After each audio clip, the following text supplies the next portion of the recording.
Good morning. It is Sunday morning. It's about 8 o'clock and the rain has just started.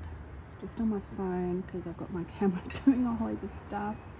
But yeah, weird. Got a bit of the sun trying to come through, but as you can see, it's not having much success. Some weird things over here. There's one really long, narrow ship, craft, whatever you want to call it there. There's another one there. Can you see how hazy it is? And that's what they do. That they send this, it's like a firefighting foam, and they spew it out and it sort of disintegrates into smaller particles, and then it gets caught up in the clouds, and then they use that as a marking mechanism. So we've got this big thing here. Just got to find my bearing of where I am. Some big ones here. Trying to come, there's a big one just above the ridge, so I've got to find here. There's some big ones here. Now all of the fog is coming over. I don't know whether it's coming from the ground, these ones. I found out the back there, where Shipstern, the little one to the left of it, is called Turtle Rock, because we have a lot of green turtles here in northern Queensland because of the Great Barrier Reef. So we're right into our turtles here, crocodiles and turtles. And there's a military, Australian military, it's called the Land, and it's a special piece of land for the army. And that's where they do a whole heap of, when you're in the army and you're trying to hide where your vehicles are, and you use clouds or haze or smoke as a diversion tactic, they're all down there. And that's where all the rainbows come from. So I'm thinking, have they got something to do with it? I'll have to find the proper name. I looked into it. There's one in Canada. So it's something to do with the British Empire. So the Land Welfare Brigade. And they have their own emblem. And of course, their emblem is the dragon. So I'm putting all the pieces together. So where I thought it might have been Elon Musk, and then I was thinking maybe it's this military system here, but I'm sort of, so I'll pull back a bit, but I don't know who they are. I'm just coming up with ideas, wild ideas, conspiracy theories, hence the conspiracy realist, because I have theories and they only become a conspiracy once they're real. Before then, they're just poppy talk. So I'm hoping that I'll gather more evidence and more information. But then I started thinking, well, maybe it's friggin' China, and I hope it isn't China. Better not be China, because I don't want them here.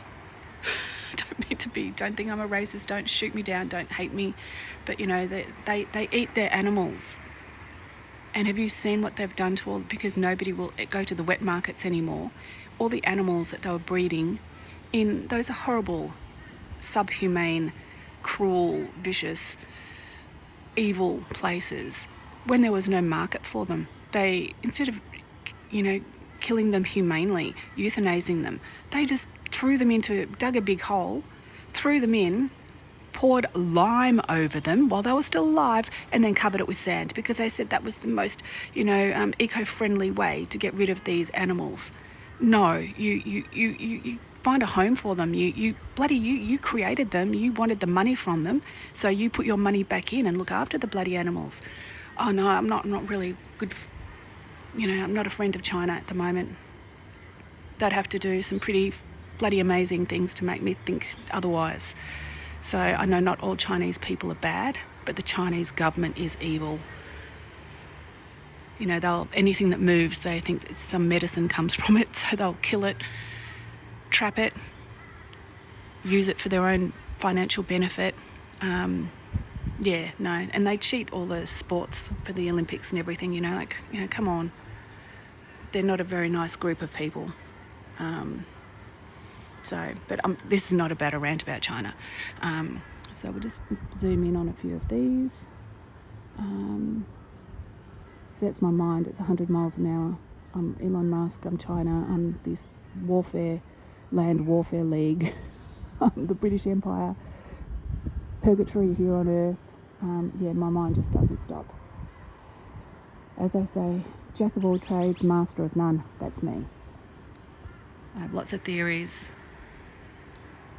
and I want them to become real, so then I can put them to bed and move on to something else. But yeah, there's a big one just there, and I just am amazed that they're so cocky.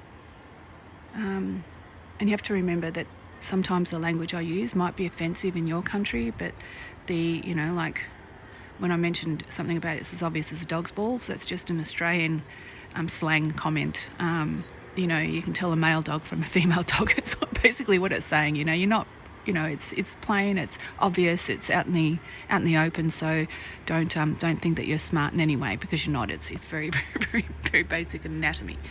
And that's when it comes to these things in the sky. As you can see in that one up there, I'll pull back a bit. There's like the dragon, you can see the black underneath, but then they put that hazy veil over the top, so you just can't see. You see that there's something there, and your mind automatically goes to where your instinct would be, but you can't validate, you can't confirm, but they're just everywhere. So I'll just do one zoom along here, like this. Just go slowly. If anybody sees anything, let me know, because obviously I am trying to look through my eyes and I'm trying to look through the devices all at the same time, and it's a little bit too much for me. Oh, what's this over here? Oh man, another strange one. I've got to stop this and go get my camera. Sorry.